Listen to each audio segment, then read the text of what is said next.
সেখানে আমরা পৌঁছাতে পারছি না। তাই যেখানে আইন তৈরি হচ্ছে সেই জায়গায় আমরা পৌঁছাবো। দলিত, আদিবাসী, হিন্দু, মুসলমানের বিরুদ্ধে যে আইন তৈরি হচ্ছে সেগুলোকে বন্ধ আমরা করব ঘরে পৌঁছে। হ্যাঁ, আপনারা শুনলে অবাক হবেন, এখানে ভিন্ন সম্প্রদায়ের মানুষ আছেন, ভিন্ন জাতের মানুষ আছেন।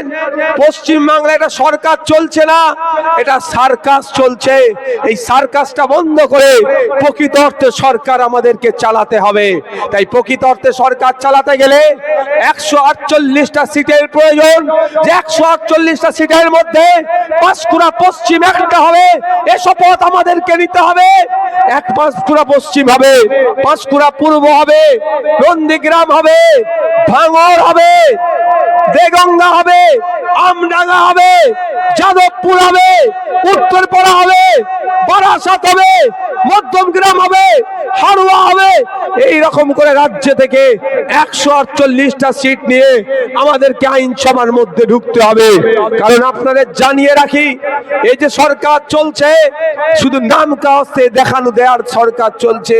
ঠিক হাতির দাঁতের মতো একটা দাঁত দেখায়, যে দাঁত দিয়ে দেখাচ্ছে সেই দাঁত তারা খাওয়ার কাজে ব্যবহার করে না। তাই বন্ধুগণ, এ দলিতকে খুব ভালোবাসি বললেও, আদিবাসীকে খুব ভালোবাসি বললেও, মুসলমানকে খুব ভালোবাসি বললেও, এই তিন সম্প্রদায়কে সব থেকে বেশি ক্ষতি এই মমতা ব্যানার্জির সরকার বিগত 15 বছরে করেছে।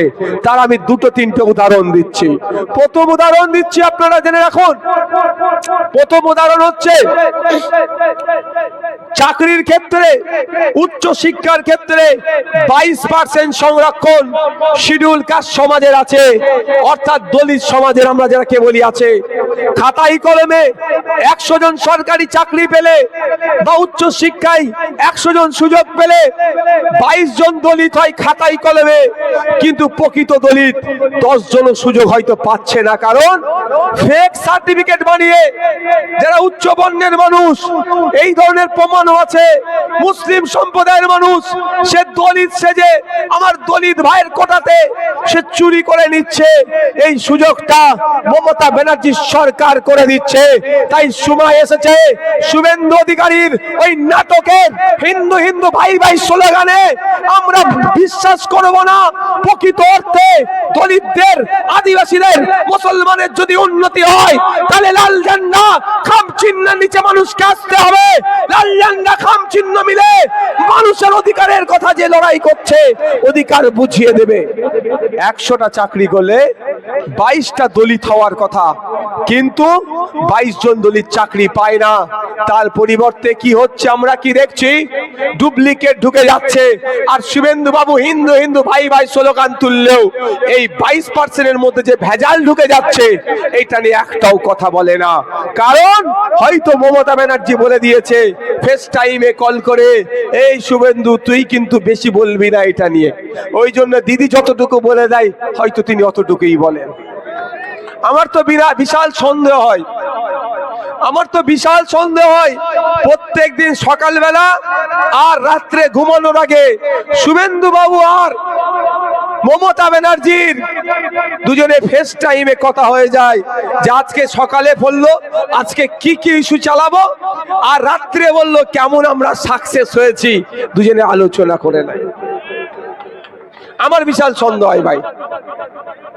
তাই দলিত ভাইদের বলবো, যদি আপনারা আপনাদের অধিকার ফিরে পেতে চান, 22% প্রকৃত দলিত শিডিউল কাস্ট চাকরি পায়, তাহলে এই মমতা ব্যানার্জি বা শুভেন্দু অধিকারী সরকারের প্রতি ভরসা করলে হবে না। আসুন খাম চিহ্ন লাল ঝান্ডাকে ক্ষমতার মসনদে নিয়ে আসুন। কেউ কথা দিক আর নাই কথা দিক, নওশাদ সিদ্দিকী কথা দিচ্ছে 22-এর মধ্যে 21% যদি ভেজাল হয় সেই সরকার থেকে নওশাদ সিদ্দিকী বেরিয়ে চলে আসবে, সেই সরকারে থাকবে না। কারণ আমি কি কতটা করতে পারবো না পারবো সময় কথা বলবে। দুটো জিনিস আমি পারবো না করতে, জোর গলায় আমি বলে যাচ্ছি। একটা হচ্ছে ধর্মীয় বিভাজন, দ্বিতীয়টা হচ্ছে দুর্নীতি। কথা দিয়ে যেটা কথা দেবো তার বিরুদ্ধে পারবো না, এটা আমি দায়িত্ব নিয়ে বলতে পারি।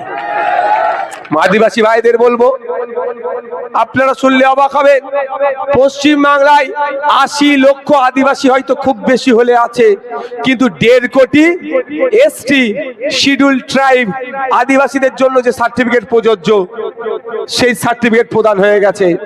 কথাই আছে দুধে পানি মেশায়, আর এই তৃণমূল পানিতে দুধ মিশাচ্ছে।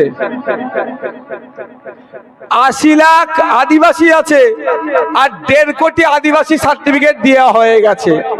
তাহলে কারা পাচ্ছে আদিবাসী গুলো সার্টিফিকেট গুলো? যারা নন আদিবাসী, টাকা দিচ্ছে, আদিবাসী কোটায় চাকরি আর উচ্চ শিক্ষায় সংরক্ষণের সুযোগ নিচ্ছে। তাই আপনাদের বলবো, যারা আদিবাসী সমাজের মানুষ আছেন, এই মমতা ব্যানার্জি ধামসা বদল দেবে, আপনাদের সাথে একটু নৃত্য পরিবেশন করে দেবে, কিন্তু উচ্চ শিক্ষায় আর চাকরির ক্ষেত্রে আপনাদের সাথে যে বৈষম্য হচ্ছে, এটা কোনো দিনের জন্য ঘুচাবে না।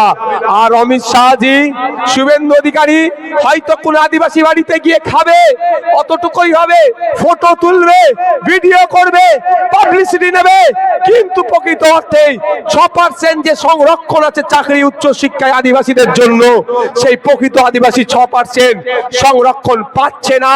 ফেক সার্টিফিকেট দিয়ে আদিবাসীদের সাথে বৈষম্য হচ্ছে, এ নিয়ে একটাও শব্দ খরচ করবে না। তাই বন্ধুগণ, যদি মনে করেন আদিবাসীদের হয়ে আওয়াজ তোলা দরকার, দলিতের হয়ে আওয়াজ তোলা দরকার, আমি জোর গলায় বলছি, অন্য কেউ আওয়াজ তুলবে না, সব ধান্দাবাজি করবে, নিজের স্বার্থ চরিতার্থের কথা বলবে, একমাত্র লাল ঝান্ডা আর খামচিহ্নই আদিবাসী দলিত মুসলমানের জন্য আওয়াজ তুলছে আর তুলবে।